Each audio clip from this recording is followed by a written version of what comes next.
Assalamualaikum warahmatullahi wabarakatuh. Perkenalkan, nama saya Sabrino Pratama dengan NIM K1B019144. Baiklah, di sini saya akan mempresentasikan hasil kerja saya mengenai cara dan sistem pemungutan pajak, tarif pajak, dan fungsi pajak pada mata kuliah perpajakan. Baiklah, kita masuk pada pembahasan yang pertama. Baiklah, pada pembahasan pertama ini kita akan menerangkan penerapan perpajakan di Indonesia. Yang pertama, jika dilihat dari sel-selnya, maka pada prinsipnya digunakan sel-sel nyata. Namun pada penerapannya yang digunakan adalah sel-sel campuran. Yang kedua, jika dilihat dari asasnya, Indonesia menggunakan tiga. Yang pertama, untuk wajib pajak dalam negeri digunakan asas domisili. Yang kedua, untuk wajib pajak luar negeri digunakan asas sumber. Yang ketiga, untuk wajib pajak badan dan orang asing digunakan asas kebangsaan.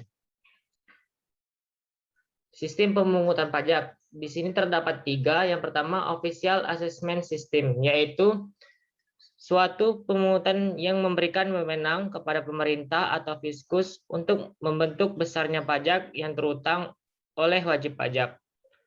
Di sini terdapat ciri-cirinya. Yang pertama, wewenang untuk menentukan besarnya pajak terutang ada pada fiskus.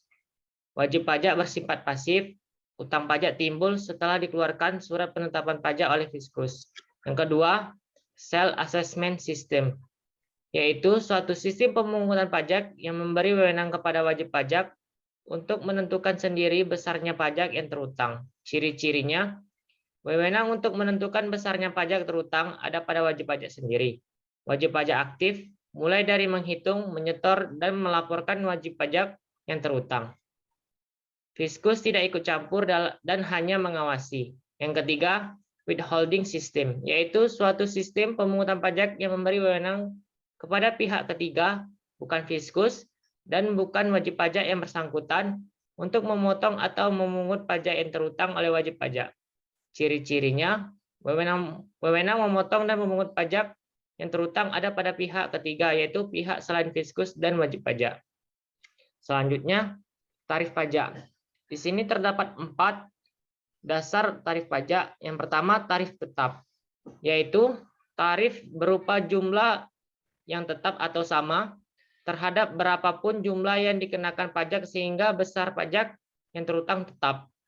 Contohnya, besarnya tarif bea materai untuk cek dan bilet giro dengan nilai nominal berapapun adalah 3.000. Yang kedua, tarif sebanding atau proporsional, yaitu tarif berupa persentase yang tetap terhadap berapapun jumlah yang dikenakan sehingga besarnya pajak yang terutang proporsional pada besarnya nilai yang dikenakan pajak. Contohnya, untuk menyerahkan barang kena pajak di dalam daerah pabean atau dikenakan pajak bertambah nilai sebesar 10%.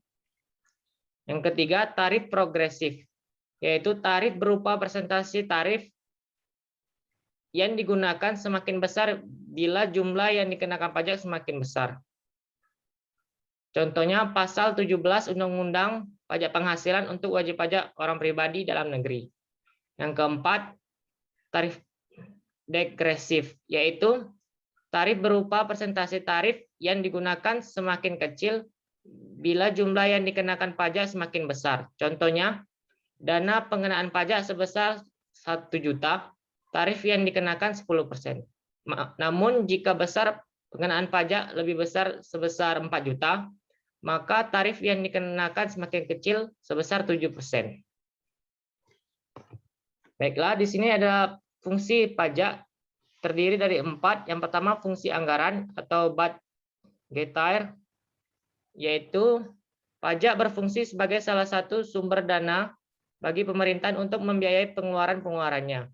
Yang kedua, fungsi mengatur atau regularage, yaitu maksudnya pajak berfungsi sebagai alat untuk mengatur atau melaksanakan kebijaksanaan pemerintah dalam bidang sosial dan ekonomi. Contohnya, pajak yang tinggi dikenakan terhadap minuman keras untuk mengurangi konsumsi minuman keras. Pajak yang tinggi dikenakan terhadap barang-barang mewah untuk mengurangi gaya hidup konsumtif. Yang ketiga, fungsi stabilitas. Maksudnya, dengan adanya pajak, pemerintah memiliki dana untuk menjalankan kebijakan yang berhubungan dengan stabilitas harga, sehingga inflasi dapat dikendalikan. Hal ini bisa dilakukan antara lain dengan jalan mengatur peredaran uang di masyarakat, pemungutan pajak, penggunaan pajak yang efektif dan efisien. Yang keempat, fungsi redistribusi pendapatan, yaitu pajak yang sudah dipungut oleh negara akan digunakan untuk membiayai semua kepentingan umum, termasuk juga untuk membiayai pembangunan, sehingga dapat membuka kesempatan kerja yang pada akhirnya yang dapat meningkatkan pendapatan masyarakat. Baiklah, sampai di sini presentasi saya. Jika terdapat kekurangan, saya mohon maaf. Saya akhiri. Wassalamualaikum warahmatullahi wabarakatuh.